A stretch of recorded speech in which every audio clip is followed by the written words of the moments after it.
Mel 2204, your budget vlogger host. Subscribe!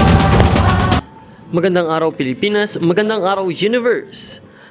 This is for our Miss Universe Philippines Coronation Night update. Nagkamali ang announcement ng Miss Universe Philippines 2023 Coronation Night nang mangyari ang ating top 18.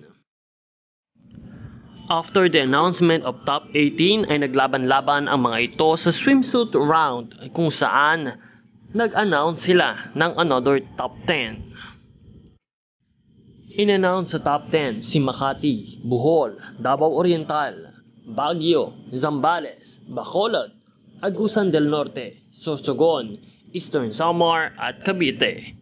Matapos nito ay nagkaroon ng medyo matagal na break. At sa kanilang pagbabalik ay in-announce na nagkaroon sila ng manual problem. Ibinalik ang top 18 na siyang naglaban-laban para sa kanilang evening gown competition. At sa pagkaka-announce sila ay dito kukuha ng top 5 candidates. Sa makatuwid ay napawalang bisa ang top 10 na in-announce kanina. Patuloy nating pakaabangan ang iba pang mga updates sa Miss Universe Philippines Coronation Night. Suportahan ang iyong paboritong kandidata na nais mong mag-uwi ng corona. Maraming salamat din sa iyong pag-subscribe.